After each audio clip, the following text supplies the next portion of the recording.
Hola Juan, Aló. ¿cómo ¿Qué estás? cosa?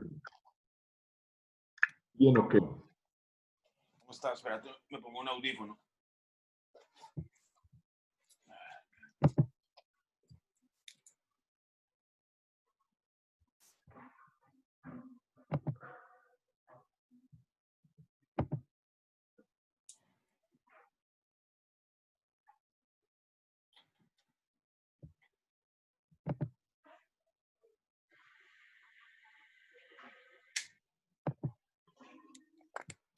Aló.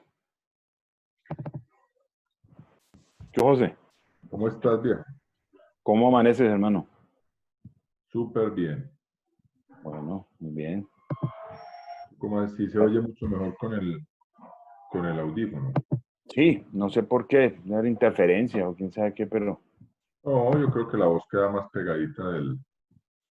seguramente, pero tengo como un ruidito, como una interferencia ahí que no he podido saber qué es. Y al poner el micrófono desaparece completamente, ¿eh? Como que hubiera algo más en el ambiente. ¿Qué más? ¿Cómo estás? ¿Cómo les acabo de ir? Muy bien, Olga. Felicitaciones, hermano. Les salió todo muy, muy bueno. Excelente.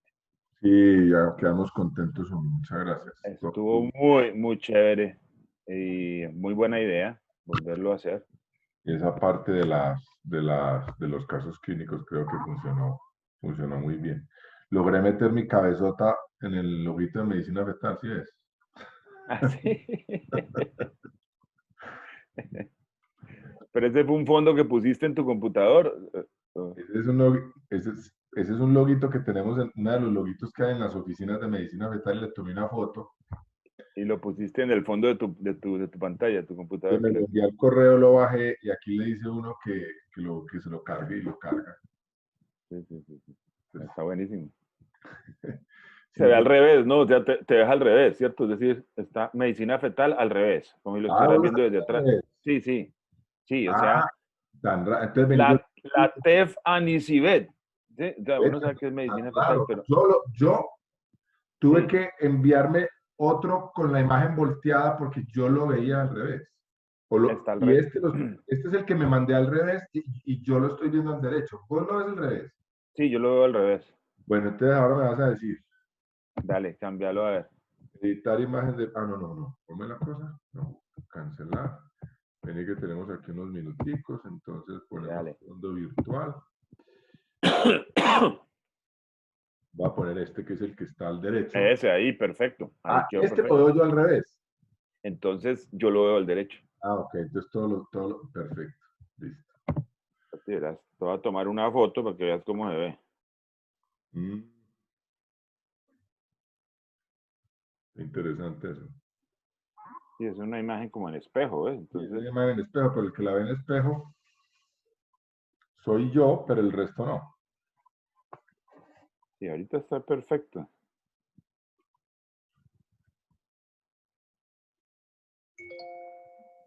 Mírala ahí, verás. ¿Me la mandaste al qué? Sí, ahí te ves como un santo, te ves como un santo iluminado, como bajado de por allá, más o menos, así como sos, más o menos. Toca quedarse quietecito. Es un Ah, buen ejercicio para el cuello y para la columna, ¿eh? Te mantienes ahí con tu aureola, perdón, no, ahí se ve bien. Sí. no, está chéverísimo, está muy La bien. medicina fetal, sí. Hey, ¿qué pasó con Alberto Galindo y el hijo? Al fin, ¿qué pasó con el hombre? ¿O qué? Ya me murió. ¿Se Mm. murió? No, fregué.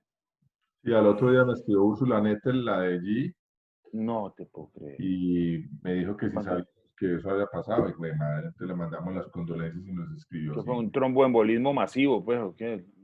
Pues no, ya, él puso en el mensaje original cuando eran las 7:30 que le faltaban 20 minutos para empezar a conferenciar que no podía asistir porque estaba en la UCI con su hijo que había tenido un tromboembolismo pulmonar bilateral No, y una fregón. parada cardíaca, así puso. Entonces, listo, y pues, le dejamos así, pues, le mandamos un abrazo, todo. ¿Y cuántos años tenía? No, ni idea, pero lo que pasa es que Galindo es una persona de, ¿qué será? 57 Sí, tipo joven. años, sí, muy joven. No, 56, fregué. 57 años me parece que tiene. Sí, Entonces, qué cosa tan terrible, muy hermano. triste. Pancho, ¿por qué no compartís pantalla para yo estar seguro Dale, de que listo. sí, Vamos a compartirlo, ¿listo? Vamos a compartir pantalla. Busco la presentación. perfecto. Y déjala abierta.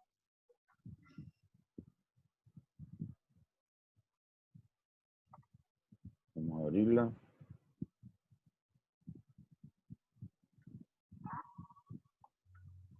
Correcto. ¿Eh?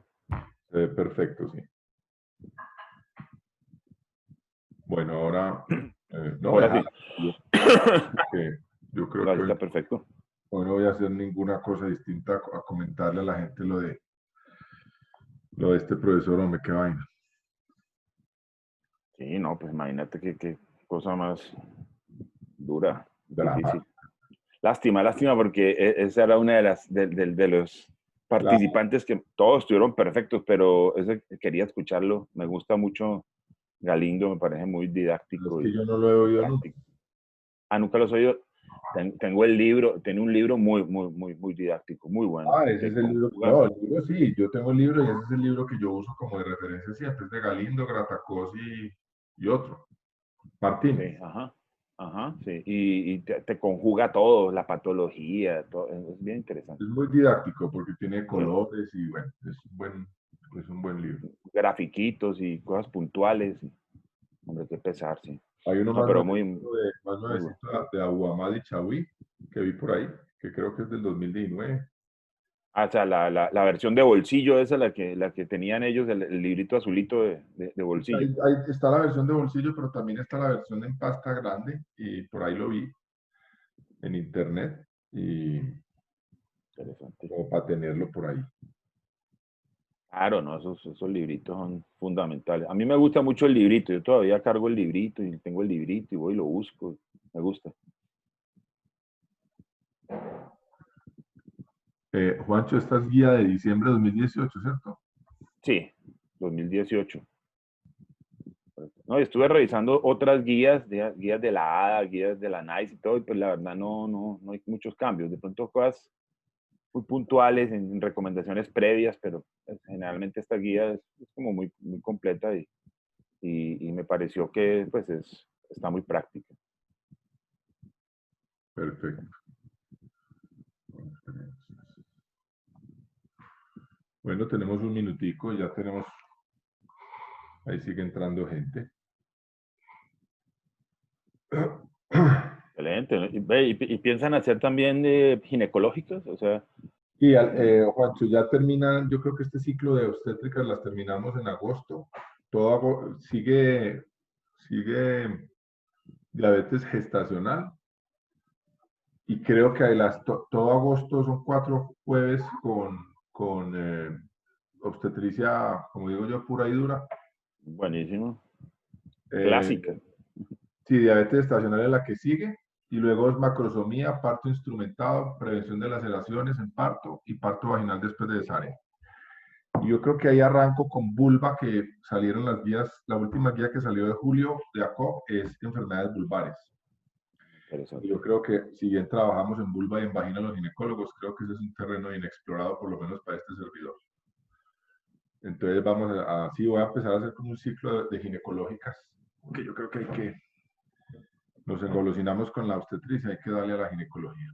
Sí, de acuerdo, hay que reforzar más la parte ginecológica. Por lo menos para nosotros en la parte de pregrado es 99% obstétrica y Sí, 1% no, y ginecólogo. yo creo que, yo creo que ya en el día a día, en el trabajo, pues también uno, o por lo menos cuando uno empieza es más obstetra que cualquier cosa, uno es que después se va envejeciendo y bueno. ¿No? Y el mercado te Bueno, va Juancho, obligando son porque las 6 de la el mañana, tiempo. buenos días a todos. Eh, un nuevo jueves de revisión de guías de ACOC.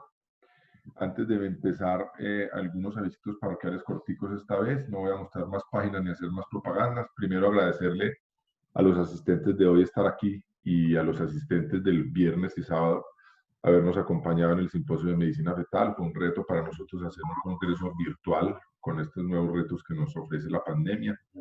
Creo que todo salió bien, la plataforma funcionó, tuvimos algunos inconvenientes, pero los logramos solucionar, quedamos muy contentos y creemos que este formato está aquí para quedarse, el formato de invitar a nuestros asistentes a que presenten sus casos y compartan con nosotros. Es un formato que nos gustó mucho. Esta plataforma y estos jueves siguen estando ahí para eso. Quien quiera hablar y quien quiera compartir, no es sino que me lo haga saber y tratamos de ubicarlo en el mejor momento. Les quería contar a aquellos que les tocó este drama del sábado del doctor Alberto Galindo, quien debía conferenciar con nosotros de cardiología fetal. A las 8 de la mañana, media hora antes, nos escribió que su hijo había sufrido un tromboembolismo pulmonar y estaba en la unidad de cuidado intensivo. Y al otro día me hicieron saber por otro lado que el hijo del doctor Galindo, Ignacio, había fallecido. Nosotros ya pues mandamos nuestras condolencias, está, dijéramos, devastado. Lo llevamos en el corazón y queremos mandarle desde aquí un abrazo y un sentido pésame por semejante pérdida. Lo último que les quería decir es que para aquellos asistentes al congreso, al simposio y aquellos que no pudieron hacerlo, les quiero recordar que las conferencias de los conferencistas de medicina fetal, los locales, estarán colgadas en las conferencias en PDF en la página web. Deberán estar listas ahí el lunes. No es sino entrar como Medicina Fetal Medellín, y ahí está la página web y en la pestañita de médicos se encuentran todas las conferencias, así como se encuentran estas con sus respectivas grabaciones. Las videoconferencias, esas sí van a estar colgadas todas, incluidas los casos clínicos, las conferencias de Sepúlveda, de los internacionales, van a estar colgadas también en un canal que Medicina Fetal tiene, que se llama Medicina Fetal en YouTube.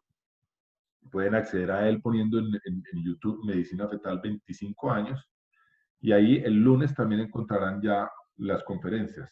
Durante el primer mes, y en respeto a aquellos que se inscribieron, las conferencias, a cada uno de los asistentes a nuestro simposio les llegará un link para que puedan acceder a las videoconferencias durante todo el primer mes, del lunes en adelante.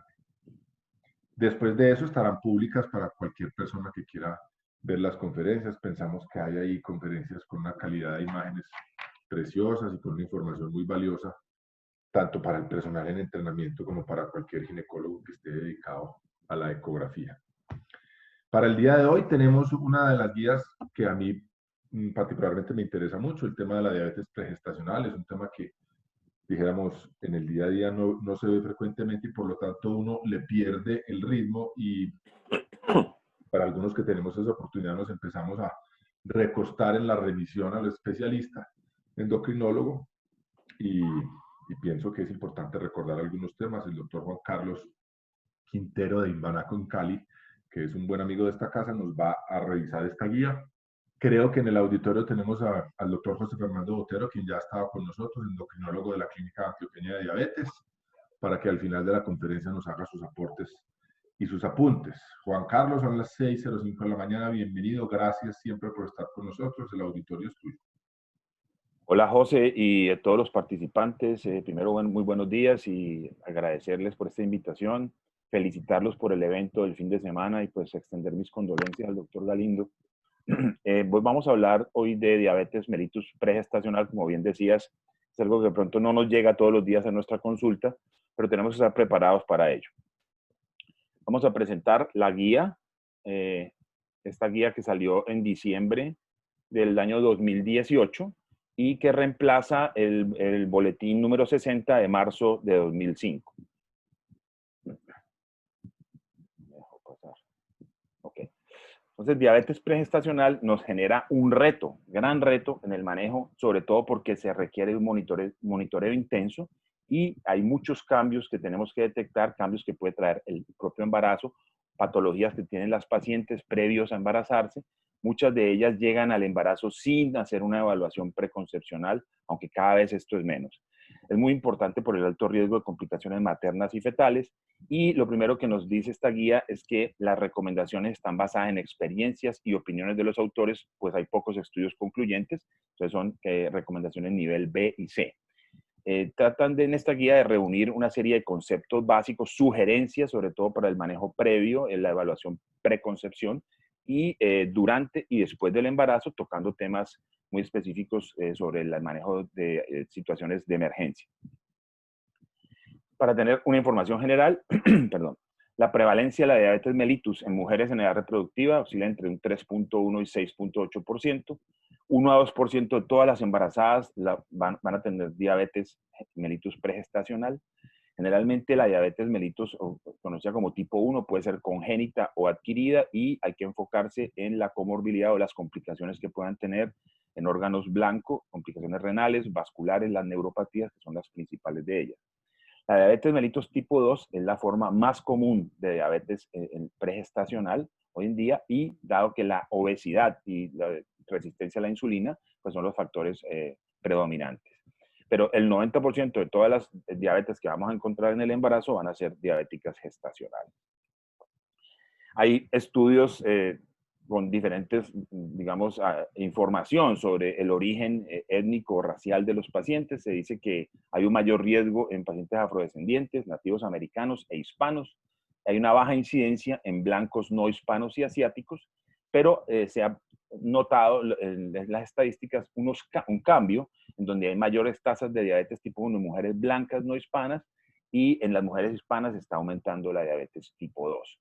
Sobre todo por la obesidad, los cambios en la dieta, el sedentarismo y embarazos que se logra o se difieren un poco más en la edad de las madres.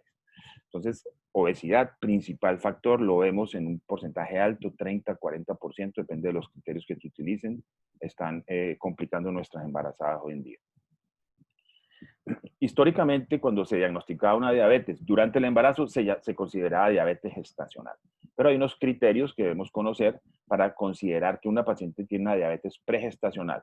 El primer criterio es si es diagnosticada en el primer trimestre o iniciando segundo trimestre. La hemoglobina glicosilada A1C es un criterio muy importante. Si en el primer trimestre la encontramos por encima del 6.5%, o valores de glicemia en ayunas mayores a 126 miligramos por decilitro, o cuando se hace un test de carga y 2 horas posterior a la carga de 75 gramos de glucosa oral, hay algún valor mayor de 200 miligramos por decilitro. Para hablar de diabetes mellitus y embarazo, los cambios fisiológicos hacen que se presente una resistencia a la insulina incrementada, sobre todo en el segundo y tercer trimestre. En esto incide mucho las hormonas placentarias, conocemos el lactógeno placentario, la progesterona, la prolactina, hormona de crecimiento placentario y el cortisol. Y se han descrito factor alfa de necrosis tumoral y leptina implicados sobre todo en los fenómenos de hiperglicemia.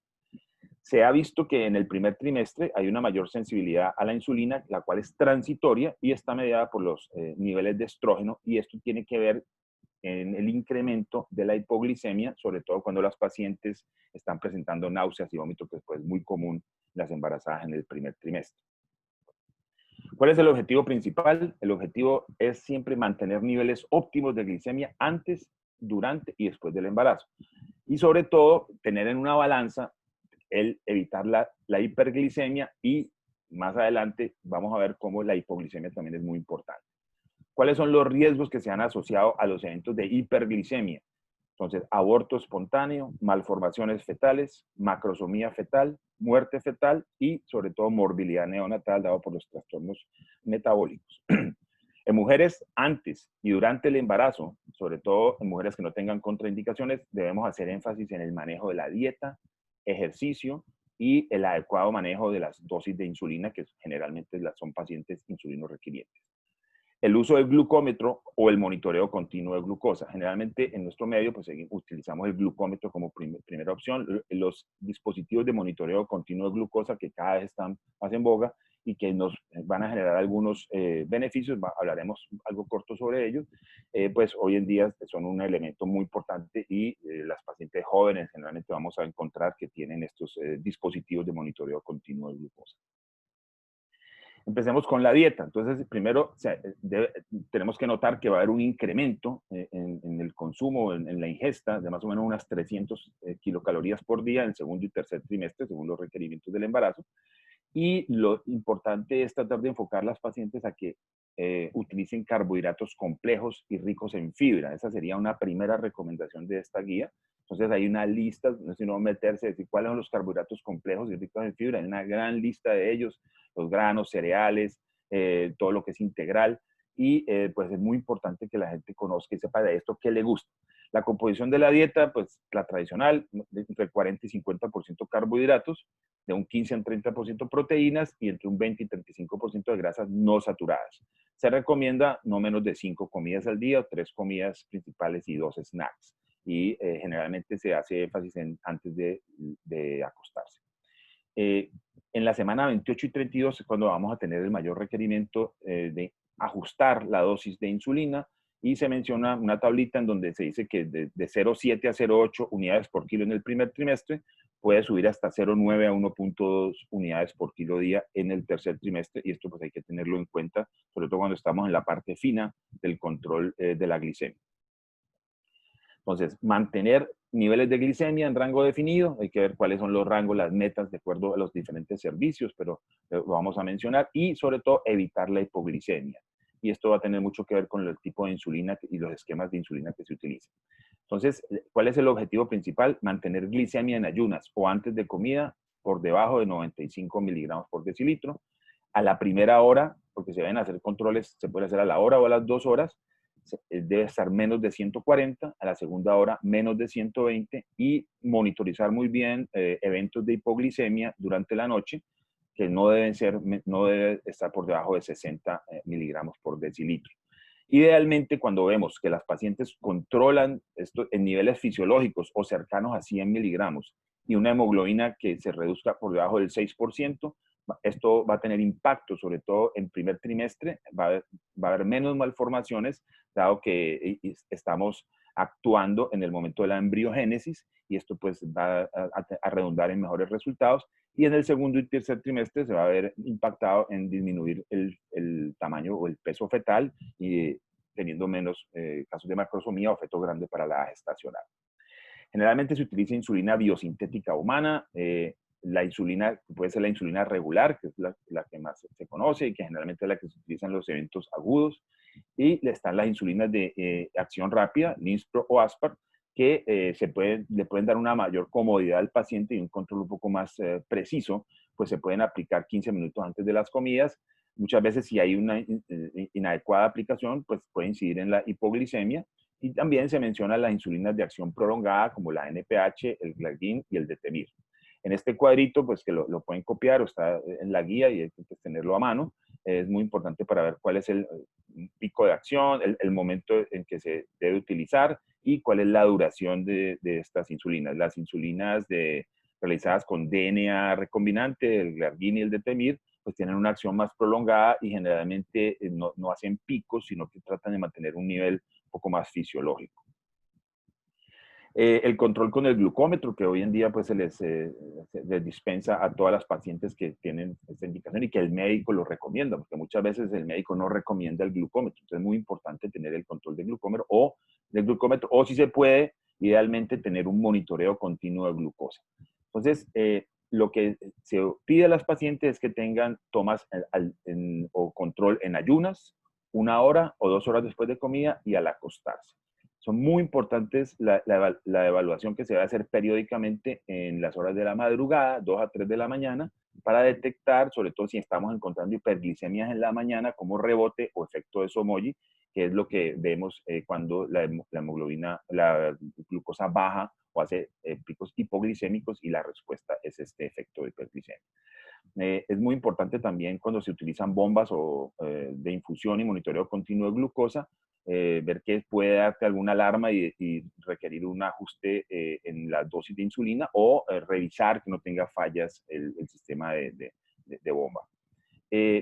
Los costos pueden ser una limitante, y de pronto el acceso en forma masiva a las bombas y a los monitoreos continuos de glucosa, pero algunos estudios han mostrado sobre todo resultados importantes en la comorbilidad en pacientes que están manejados con monitoreo continuo de glucosa. También se le puede indicar a la paciente, o hay elementos para monitorizar los cuerpos cetónicos en orina, y sobre todo en pacientes que están fuera de metas en un porcentaje alto, nos puede ayudar en la detección precoz de la cetoacidosis. Recomendación y punto muy importante: educar a la paciente y su familia sobre la detección y el manejo de los episodios hipoglicémicos, que se consideran importantes cuando está por debajo de 60 miligramos o el paciente ya conoce sus síntomas típicos. Muchas veces el paciente no puede asistirse y es por eso que debe tener, es muy importante mantener una fuente de glucosa de absorción rápida, se recomiendan 15 gramos, o utilizar los kits de glucagón que vienen muy bien explicados y no sé realmente aquí qué tanto se puedan conseguir, pero ante todo que el paciente debe conocer su situación, tener una identificación con brazaletes y tener todas las recomendaciones conocidas por su entorno, su familia, su sitio de trabajo. Esta tal vez es una de las recomendaciones que hace la guía, más adelante lo vamos a ver.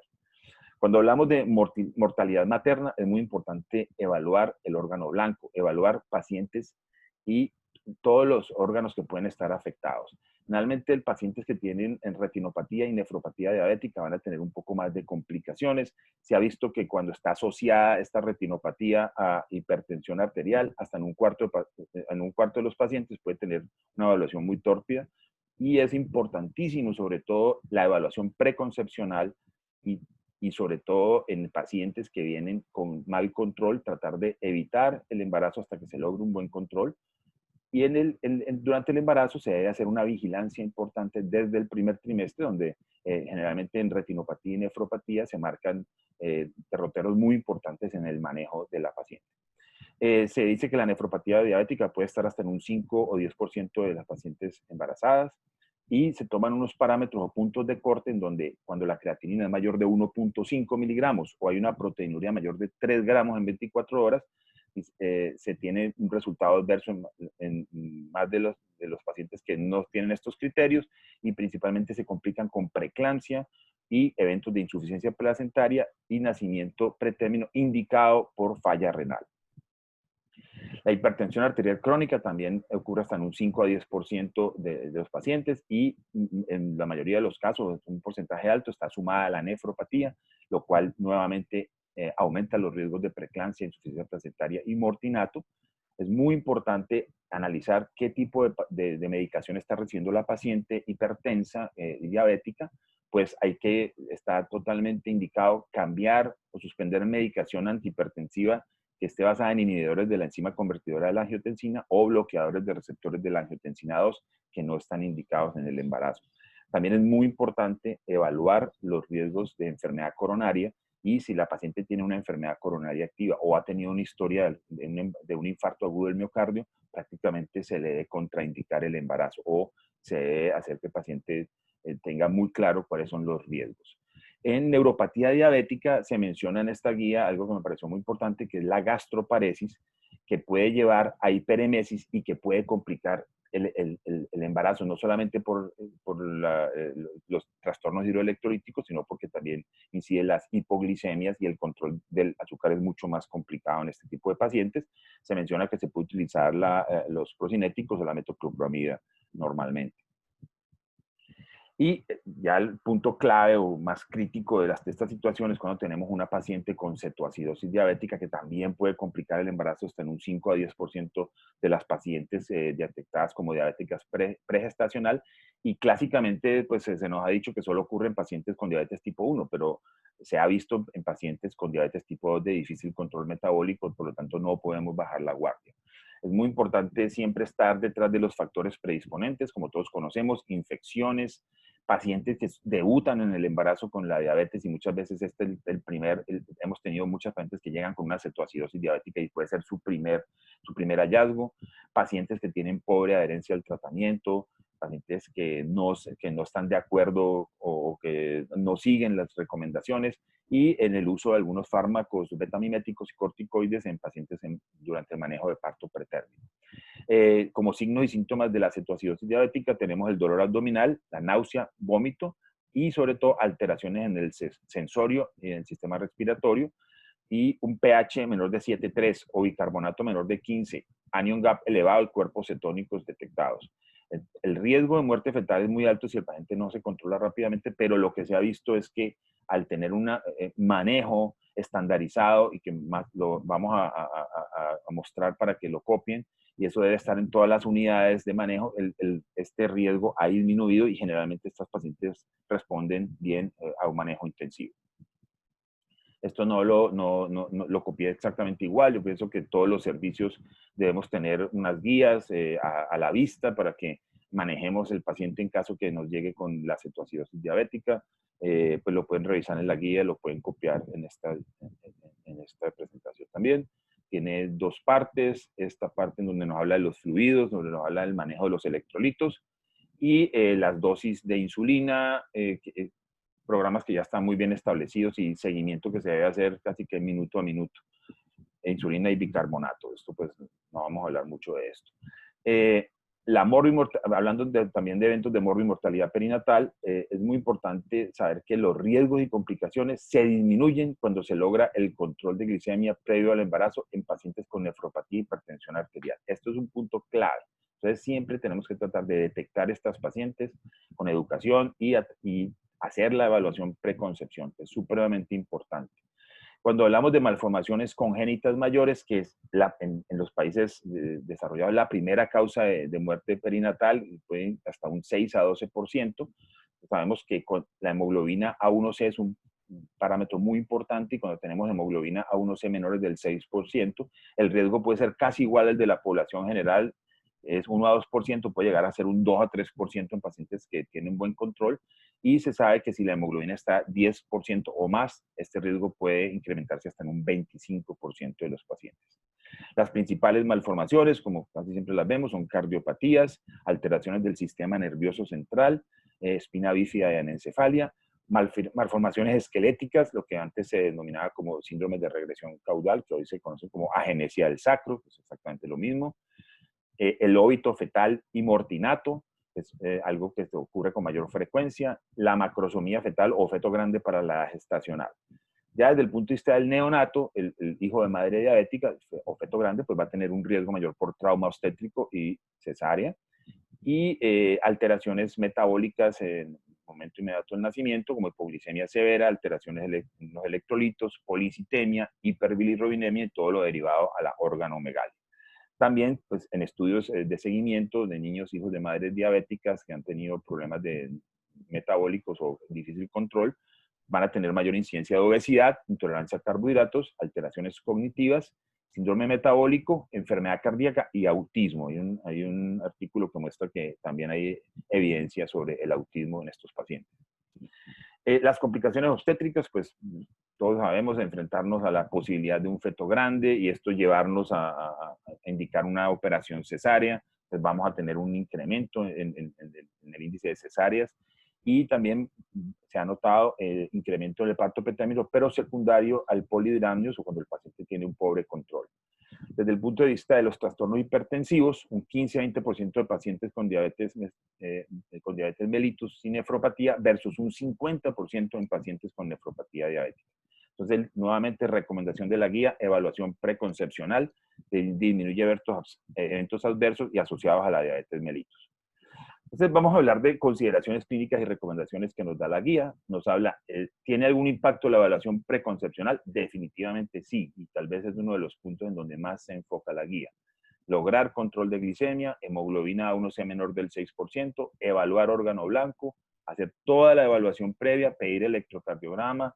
Hay otra cosa importante es que pacientes que están recibiendo tratamientos con estatinas por dislipidemias también se deben suspender. Siempre evaluar la función tiroidea porque se asocia y vamos a ver incrementada el hipotiroidismo. Suplementar las pacientes con ácido fólico hasta 1 miligramo al día y hacer un informe o un consentimiento a las pacientes sobre cuáles son los cambios que va a tener en el embarazo y cuáles son los riesgos que se van a correr, incluyendo el riesgo de preeclampsia, por lo cual se indica el uso de aspirina en bajas dosis, 81 miligramos diarios. En cuanto al monitoreo continuo de glucosa y las bombas de infusión, pues es un importante aporte en el tratamiento, manejo, control, incluso monitoreo, e incluso en la telemedicina es muy importante hoy en día porque todos estos monitores tienen sistemas que grafican muy bien todos los cambios que está teniendo en los distintos momentos del día que se programe y por lo tanto pueden ajustar las dosis de una manera un poco más fisiológica. Dice que el paciente se siente muy a gusto con esto. Muchas veces hay menor hipoglicemia y los resultados perinatales en algunos estudios que son contradictorios, pero dicen que sobre todo en la comorbilidad, en la incidencia de preeclampsia y patología renal, disminuye en pacientes que tienen mejor control metabólico. Inconvenientes, pues los costos, las molestias locales, pues un sensor que está subcutáneo, que hay que estarlo cambiando, que requiere pues de un conocimiento y de una serie de elementos en la educación del paciente. Y muchas veces la falla en la bomba es una de las causas de la cetoacidosis. Dice, ¿tienen algún papel los hipoglicemiantes orales en el embarazo? Entonces, generalmente han sido más usados en la diabetes tipo 2, el gliburide, que es una sulfonilurea de segunda generación, o la metformina, que es una biguanida, muestran resultados contradictorios. La verdad, nosotros en nuestro servicio utilizamos, y si el paciente viene recibiendo metformina general, que es el que más se utiliza, la mayoría de las veces se considera continuarlo. Pero esta guía dice que hoy la FDA no aprueba el uso de estos hipoglicemiantes durante el embarazo y solamente lo deja a consideración de médico y paciente, sobre todo en pacientes que no tienen insulina o que no pueden recibir porque no la aceptan o tienen algún tipo de rechazo a la insulina. Entonces es importante también en esta guía decir que para ellos estos medicamentos no están aprobados aún, pero abren la ventana diciendo que muy probablemente el estudio lo van a confirmar. ¿Qué debemos programar en cuanto a ecografías y vigilancia? Entonces, el primer trimestre igual para todas las pacientes. La eco detallada o eco de nivel 3, idealmente cerca de la semana 22. Indicar ecocardiografía fetal en semana 22-24, dependiendo del caso. Sobre todo si la paciente tiene una diabetes pregestacional y si tiene una hemoglobina A1C por encima de 6.5 al inicio del embarazo o un índice de masa corporal de 38 o más. También en pacientes con diabetes gestacional no controlada, un feto grande para la gestacional, por el riesgo de la hipertrofia septal, es importante programar las ecocardiografías, que generalmente las vamos a hacer en el tercer trimestre. Se debe programar una ecografía de crecimiento fetal, 28 a 30 semanas. Se indica un cálculo de peso fetal cuando la parte clínica nos está dando indicios de feto grande. Se deben seguir los protocolos de vigilancia fetal que incluyen el perfil biofísico fetal normal o el perfil modificado. Ellos mencionan después de las 28 semanas. El manejo del Doppler cuando hay restricción de crecimiento es exactamente igual a los otros protocolos. Y se involucra el monitoreo fetal electrónico, la prueba no estresante. Después de las 32 semanas se menciona que puede ser 1 o 2 veces por semana. Dice también dónde y cuándo deben hacer el hijo de una madre con diabetes pregestacional. Entonces, 36 a 38 semanas solo en casos de pobre control de glicemia, nefropatía o enfermedad hipertensiva asociada. La mayoría de las veces son casos en donde tenemos comorbilidad importante. También se menciona, y es una recomendación, que no se debe dar un manejo expectante tratando de llevar a 40 semanas y 6 días. Se debe poner como tope máximo las 40 semanas. Si el paciente tiene un control metabólico, igual que la paciente que no está enferma, 39, 40 semanas. Y el parto versus cesárea, generalmente, si va a haber un parto, debe haber idealmente un monitoreo continuo durante el parto. Se debe llegar a la misma indicación obstétrica y pues en esta guía ellos mencionan, como ha sido siempre, que cálculo de peso fetal por encima de 4.500 gramos o más nos genera un riesgo de distocia de hombros y por lo tanto debe indicar una operación cesárea. Nosotros generalmente utilizamos mucho menos para este criterio, estamos cerca a los 4.000 gramos. Aquí en este cuadrito, para que ustedes vean cuál es el manejo de la insulina durante el parto, durante el trabajo de parto y el parto. Entonces también lo podemos copiar o debemos tenerlo también en nuestras salas de parto en caso de requerir. Algunas recomendaciones en el puerperio, sí, generalmente van a disminuir las dosis a 1/3, a la mitad de la dosis, sobre todo en insulinas de acción media, de acción prolongada. Debemos promover la movilización precoz, la lactancia es muy importante en estas pacientes, la dieta, saber que debe haber un ajuste en la dieta y va a haber un incremento en la ingesta de estas pacientes hasta 500 kilocalorías día. Recomendar siempre estar presentes con los métodos de planificación familiar, si es temporal o definitivo. En muchas pacientes vamos a recomendar métodos definitivos y en otras está totalmente indicado utilizar los métodos convencionales, generalmente implantes subdérmicos o implantes intrauterinos, y en algunas pacientes tratar de evitar estrógenos combinados, anticonceptivos combinados y preferir los progestágenos. siempre debe ser de acuerdo al seguimiento y vigilancia de su control metabólico, y todas estas pacientes que sean o diabetes pregestacional o diabetes que se detectaron durante el embarazo y se consideraron pregestacional deben tener un seguimiento a largo plazo. Entonces, ellos concluyen diciendo que estas son recomendaciones nivel D, nivel B, y son: 1. Glicemia en metas disminuye el riesgo de morbimortalidad, aborto espontáneo, muerte fetal, macrosomía, malformaciones y morbilidad neonatal. Se debe ajustar la dieta en la proporción de carbohidratos. Es muy importante educar al paciente y su familia en el manejo inmediato de la hipoglicemia. Poner como algo mandatorio la evaluación preconcepcional. Ellos indican utilizar aspirina de baja dosis, 81 miligramos al día, desde la semana 12 para algunos, otros desde la semana 28, pero concluyen en que idealmente debe ser antes de la semana 16. Siguen siendo recomendaciones nivel B, el uso limitado e individualizado de los hipoglicemiantes orales en la diabetes mellitus pregestacional, y hacen énfasis en que la insulina es el medicamento recomendado en casos de no lograr control con dieta y ejercicio. El monitoreo fetal, prueba no estresante del perfil físico se deben recomendar 1 o 2 veces por semana. Generalmente vamos más por la prueba no estresante. Y como recomendación nivel C tenemos el control de glicemia, preconcepción, informar muy bien a la paciente sobre todos los posibles riesgos que se corren y todo el compromiso que debe tener durante el embarazo, y ojalá siempre planear este embarazo. Y como última recomendación, la cesárea que se debe programar si el cálculo de peso fetal es por encima de 4.500 gramos. Muchísimas gracias por su atención y que todos tengan un feliz día. Espero los comentarios y la opinión del experto. José, muchas gracias por tu excelente exposición. Creo que te adheriste al manejo del tiempo y a las razones de ser de esta pequeña reunión. Yo aprendí hoy que esta definitivamente es una patología de manejo multidisciplinario.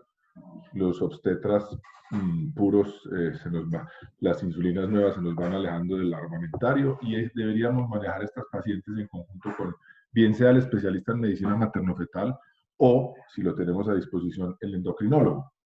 Aprendí que el manejo de la dieta es muy importante y que donde sí el obstetra puro tiene una función es en la evaluación preconcepcional, y debemos evaluar las comorbilidades muy, muy detenidamente, siempre pedir una TSH, evaluar la función tiroidea, como lo dijiste, y evaluar la función retinal, enviando a la paciente al oftalmólogo, y la función renal.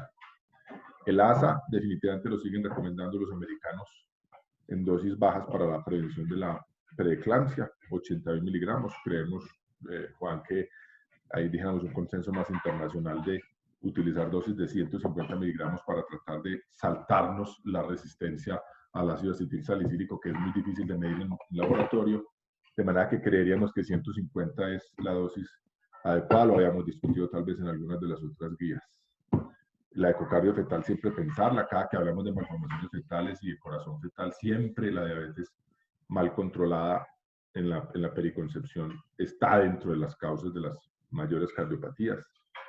Y un programa de seguimiento fetal que nos diste ahí, creo que es muy valioso. Y no llegar nunca por encima de las 40 semanas.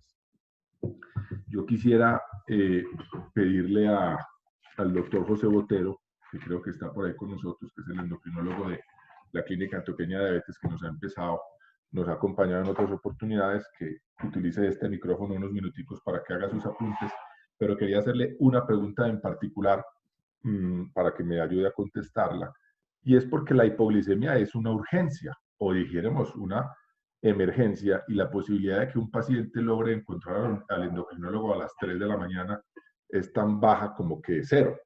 Mientras que muy seguramente van a llamar al ginecólogo, que es el que va a contestar esa pregunta. Y yo quisiera que nos dijera un esquemita de manejo, como si uno estuviera en Chinú, Córdoba, o en Medellín, Colombia, del manejo de la hipoglicemia en paciente insulino dependiente. Buenos días, José, ¿cómo estás?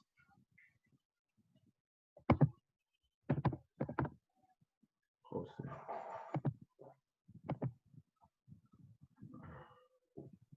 ¿Listo? ¿Me oyen? Sí, te estamos oyendo muy bien. Listo. Muchas gracias y felicitar al doctor por la excelente charla. Básicamente, cosas puntuales con la diabetes pregestacional. Como dice el doctor, la mayoría es consenso. la evidencia es muy corta. Básicamente lo que más se está hablando ahora es el uso de la tecnología, básicamente el monitoreo continuo de glucosa dado por el Concept. Nosotros en Colombia tenemos la experiencia con el freestyle y los resultados son muy buenos. Digamos que ha variado con eso y que es interesante saber que básicamente hay un concepto nuevo que ustedes deben empezar a manejar muy bien, que es lo que llama el TIR, el tiempo en rango, que en general lo que va a hacer es más que reemplazar, complementar la hemoglobina glicosilada. Y lo que estamos viendo básicamente es si la hemoglobina glicosilada como único parámetro uno para medir la glicemia es adecuada o cuál es el tiempo en rango. En español, ¿qué es el tiempo en rango? El tiempo en rango es, como se está midiendo la glicemia durante 24 horas, es cuánto tiempo esa glicemia durante las 24 horas se mantiene en el rango deseado para embarazo. Básicamente, lo que se recomienda actualmente es que esté entre 70 y 140 y que más del 75% del tiempo una embarazada debe estar en tiempo en rango. Digamos que eso es una dialéctica pregestacional, lo que pasa es que los estudios son pocos. Y la asociación no solamente del tiempo en rango, sino de la variabilidad, o sea, del patrón que se comunique en la glicemia con el riesgo de macrosomía. Porque uno de los problemas que nosotros tenemos en embarazo es, básicamente las diáticas tipo 1 se hacen mucha macrosomía y ya no hay solamente el tiempo en rango, sino cómo se comporta la glicemia. Si varía mucho, tiene un coeficiente de variación muy alto para el riesgo. Básicamente eso es como lo nuevo y lo que más se está haciendo. En cuanto a la pregunta que hace el doctor José Vélez, básicamente siempre eh, existe el riesgo y básicamente las mujeres en embarazo en el primer trimestre aumenta el riesgo de una manera importante de diabetes, de hipoglicemia. Está la regla del 15. La regla del 15 es dar que mientras la mujer esté consciente, 15 gramos de carbohidratos cada 15 minutos hasta que la glicemia esté por encima de 70. Eso en español es básicamente dar carbohidratos líquidos de absorción rápida. Una Coca-Cola, un jugo, un vaso de agua con 2 cucharadas de azúcar. Medir el azúcar a los 15 minutos luego de tomar esto. Si a los 15 minutos persiste todavía en hipoglicemia, repetir la acción de los 15 gramos hasta que la paciente salga del episodio de hipoglicemia. Básicamente, por eso lo llamamos la regla del 15. Y lo que decía el doctor, básicamente, es que en hipoglicemia, en embarazo, la hipoglicemia se define por debajo de 62, no de 70, como se define tradicionalmente la paciente no embarazada, sino que de 62, porque básicamente lo normal o el rango normal de la glicemia en embarazo está entre 60, 62 y 115. José, muchas gracias. Yo quisiera de pronto que nos apuntaras un poquito más acerca de los hipoglicemiantes orales en embarazo. La metformina para nuestra clasificación de drogas es clase B, pero ¿qué opinan ustedes los endocrinólogos de los hipoglicemiantes orales en embarazo como terapia para esta enfermedad?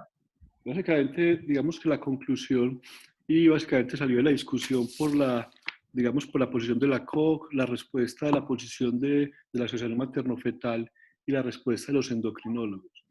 Básicamente, la conclusión es que la metformina, los datos a corto plazo materno-fetales son muy buenos.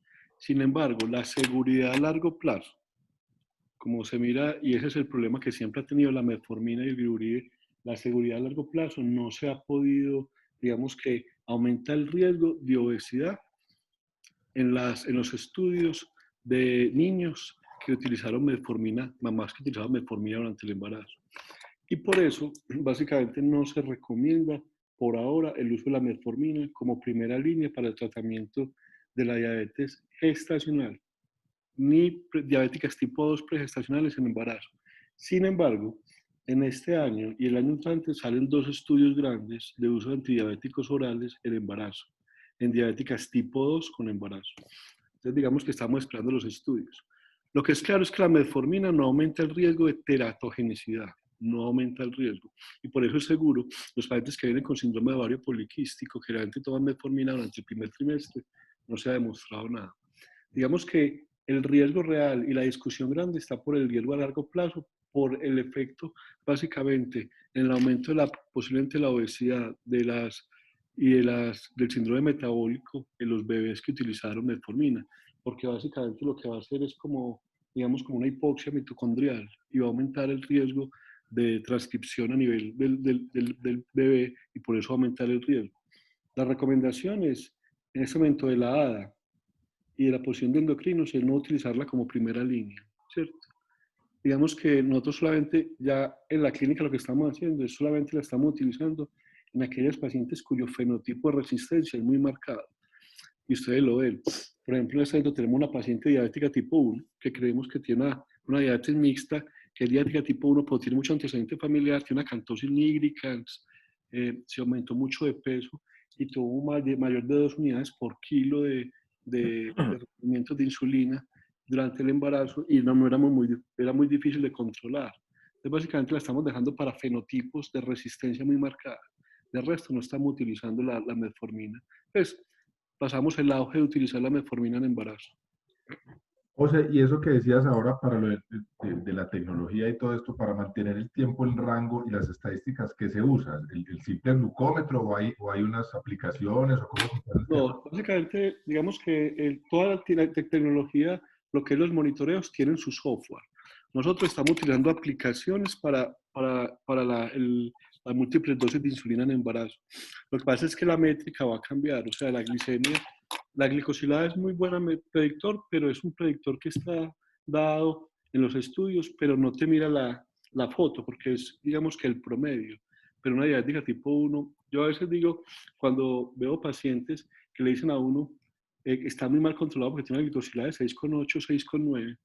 Acuérdense que los diabéticos tipo 1 apenas el 25% y en los grandes centros del mundo están controlados. Es decir, tener un diabético tipo 1 en embarazo y no en embarazo es muy difícil porque el control glicémico es muy difícil.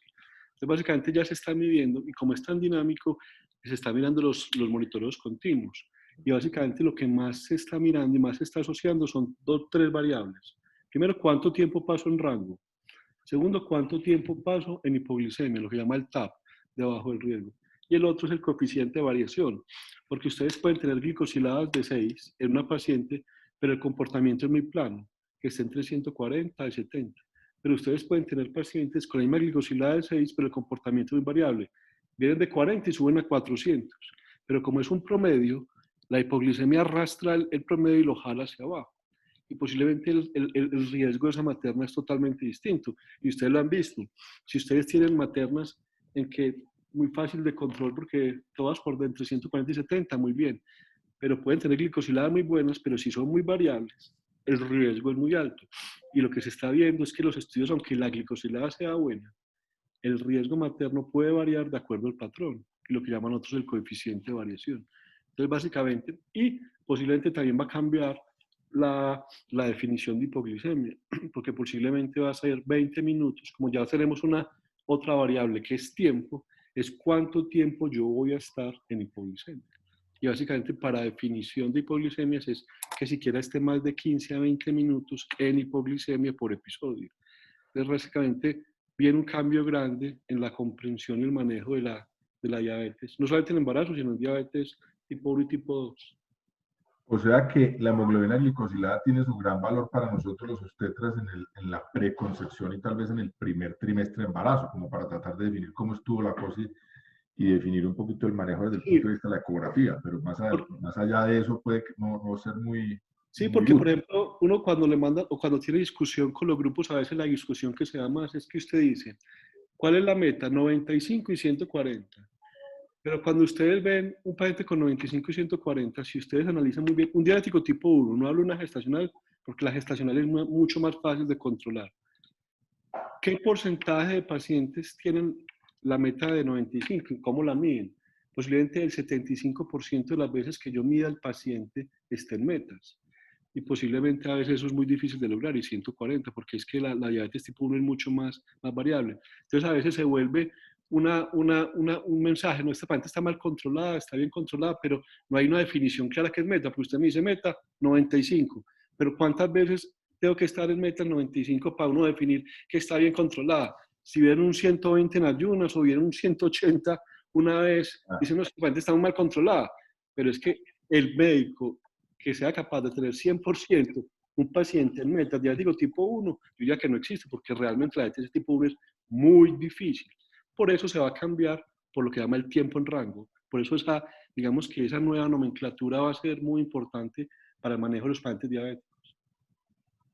Perfecto. No sé si Juan quería hacer alguna Sí. otra anotación. Sí, quería anotar algo. En este momento tengo una paciente que debo confesar que recién conocí los sistemas de monitoreo continuo de glucosa. Tengo una paciente que lo viene utilizando, le está yendo muy bien, me manda algunos reportes, en su teléfono tiene, digamos, la forma de cada que ella consulta, me muestra todas las gráficas y es esto, lo que decía el doctor, es muy importante el tiempo en rango y las variaciones que lo mide o en milimoles, generalmente utilizan la nomenclatura en milimoles, es lo que he visto. Quería preguntarle al doctor Botero qué tan costosos son estos dispositivos y cuál es el acceso y digamos, el soporte técnico que tenemos en Colombia en este momento. Doctor, digamos que nosotros hemos cambiado. Nosotros al principio teníamos mucha experiencia en bomba, pero generalmente nosotros pues, no empezamos a poner bomba en embarazo, pasamos al monitoreo, porque básicamente el concepto, el estudio en diabetes pregestacionales es lo mejor. En este momento lo único que tenemos en Colombia es el freestyle. El freestyle básicamente tiene diferencia. Los monitoreos continuos se dividen básicamente en dos. Digamos que el freestyle, ¿cuál es el problema del freestyle? Que solamente tú tienes la información si te escaneas. Me explico, usted pone un sensor en la piel y tiene un aparato lector que lo lee. Entonces, usted tiene que tener la escaneada. Los otros monitoreos que hay, no tenemos que escanear, sino que siempre lo dan, ¿cierto? Entonces, digamos que esa es como la diferencia mayor. Aunque el Freestyle 2, que es el que viene el año entrante o a finales de este año, eso lo va a mejorar. Pero la ventaja del Freestyle sobre los otros está en el costo. Básicamente, un Freestyle, el lector vale 200.000 pesos y lo utiliza siempre. Y ya generalmente ya tiene una aplicación de Freestyle en el celular que ya generalmente usted puede leer con el celular, entonces eso no va a ser el costo. Y cada 14 días el sensor vale 190.000 pesos. Entonces estamos hablando de un costo de casi 400.000 pesos por paciente por mes del sensor. Básicamente el soporte es un soporte técnico que da Abbott con el sensor. Lo que digamos que se debe hacer es que se debe manejar por centros que tengan experiencias en el manejo de diabetes tipo 1 e integren la tecnología. Si ustedes se quieren meter, Freestyle tiene digamos que una aplicación súper buena donde nosotros, por ejemplo, en la clínica tenemos, le invitamos a los pacientes para la aplicación y yo puedo tener un monitoreo en tiempo real de la glicemia de todos los pacientes desde la casa. Por ejemplo, yo aquí me puedo meter a la aplicación, al software, y en este momento, si el paciente me agregó, yo puedo mirar la glicemia de todos los pacientes, puedo hacer un telemonitoreo en tiempo real de todos los pacientes desde que ellos se escaneen. Básicamente es eso, el soporte sí ya clínico depende de cada médico. Ellos lo único que hacen es un soporte técnico, se te dañó el sensor, te lo vuelvo a dar, ¿cierto? Y más o menos vale 400.000 pesos por mes. Nosotros por protocolo en la clínica, a toda paciente diabética pregestacional, no gestacional, le estamos poniendo monitoreo continuo de glucosa para el manejo de la diabetes. Sí, es bien tolerado, las pacientes se adhieren muy bien a él. Total, básicamente sí. es aprender otro concepto de manejo que no solamente la glicosilada, que es manejo en rango, que es tiempo en rango, los pacientes bien. El único efecto adverso que puede tener es la alergia de piel. Nosotros tenemos básicamente reportado hasta un 10-20% de pacientes que no toleran los monitores porque les da una alergia impresionante, entonces lo tienen que quitar. Digamos que ese es el único evento adverso importante con ellos. Hombre, qué interesante. José, te agradecemos mucho tu presencia como siempre en esta reunión y recordarte y a todos, que la reunión de la semana entrante es diabetes gestacional, las guías nuevas de la ACOP, a cargo del doctor Nelson Yesina Aguilar de Bucaramanga, de manera que creo que vamos a encadenar estos dos temas muy interesantes para terminar este ciclo como de parte médica de la obstetricia y meternos en agosto. Los 4 jueves de agosto serán temas puramente obstétricos de la obstetricia, pues del día a día para los parteros. Después de eso iniciaremos nuestro ciclo de conferencias o de revisión de guías de la ginecología. Yo les estaré pasando pues como un menucito de conferencias más adelante. Recuerden que las conferencias del simposio estarán colgadas a partir del lunes, tanto las conferencias como las videoconferencias que quedaron grabadas. Veo que no hay como más preguntas. Juan Carlos, muchas gracias por tu asistencia y tu excelente conferencia y agradecerte por el excelente manejo del tiempo que nos permite estas pequeñas discusiones. Son las 6:50. Muchas gracias a todos. Los queremos mucho. Nos vemos la semana entrante. Muchas gracias. Y nos vemos. Muchísimas gracias a ustedes. Buen día.